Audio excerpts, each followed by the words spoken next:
তো আমাদের মোরগটা খুব সুন্দর। আজকে আমরা একে রান্না করে ইনশাল্লাহ খাওয়া দাওয়া করবো ইনশাল্লাহ।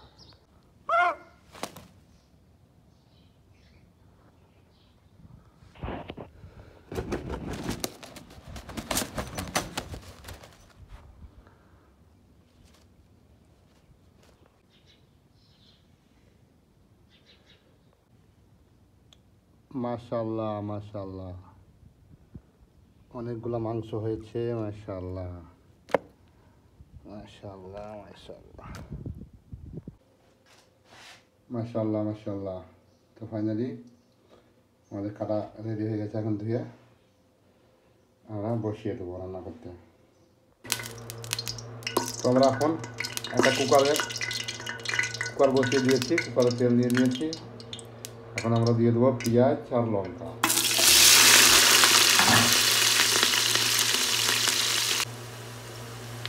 আমাদের পেঁয়াজটা একটু লাল লাল হয়ে গেছে। এখন আমরা আদা রসুনের পেস্ট দিয়ে দেবো, 1 চামচ আদা রসুনের পেস্ট।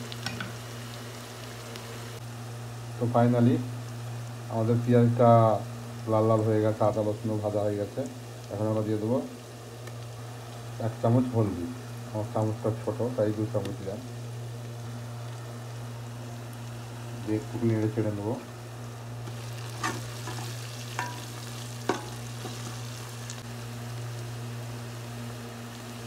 এখন দিয়ে দেবো কাশ্মীরি লঙ্কা গুঁড়ো 1 চামচ, ছোটো চামচে 1 চামচ। তারপরে দিয়ে দেবো কারি পাউডার 1 চামচ। এখন ভালো করে ভেজে নেব।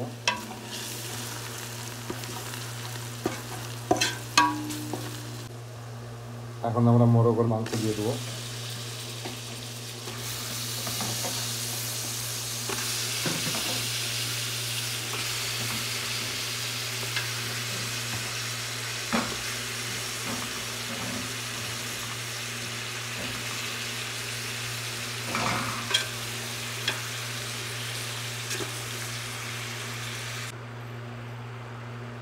এখন আমরা দিয়ে দেবো স্বাদ মতো লবণ 1 চামচ। দিয়ে ভালো করে মাখিয়ে নেব। এখন আমরা ভালো করে মাখিয়ে নিয়েছি। তারপরে আমরা একটু 5 মিনিট সিদ্ধ করে নেব হাঁড়িটা, প্রেসার কুকারটা লাগিয়ে দিয়ে।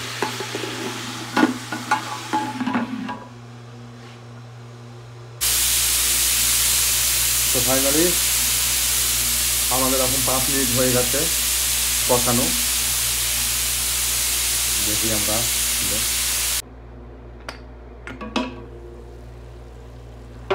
তো মাশাআল্লাহ আমাদের এখন অনেক সুন্দর একটু কষানো হয়ে গেছে, খুব সুন্দর একটু কষানো হয়ে গেছে। এখন আমরা আবার একটু টমেটো দিয়ে সিদ্ধ করতে দেবো। তো আমাদের 5 মিনিট কষানো হয়ে গেছে। এরপর আমরা টমেটো দেবো 2টা, কিন্তু আধে করে কেটে নিয়েছি। খাঁটি মতো এই জন্যে গোটা দিচ্ছি। আবার আমরা এখন সিদ্ধ করতে দেবো মোটামুটি 15 মিনিট। এরপর আমাদের সিদ্ধ হয়ে যাবে। 15 মিনিট দিলে হবে, মানে কুকারে 15 মিনিট দিলে হবে। তো ফাইনালি বন্ধুরা আমাদের এখন 15 মিনিট হয়ে গেছে। আমরা আগুনটা হালকা দিয়েছিলাম। এখন আমরা দেখবো সিদ্ধ হয়ে গেছে কিনা। আশা করি সিদ্ধ হয়ে গেছে। সিদ্ধ হয়ে গেছে আমাদের রেসিপি এখন কমপ্লিট। সিদ্ধ হয়ে গেছে মাংস।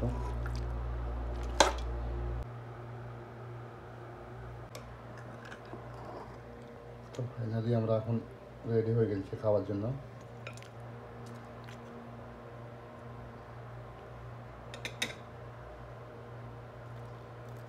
খুব সুন্দর সিদ্ধ হয়েছে।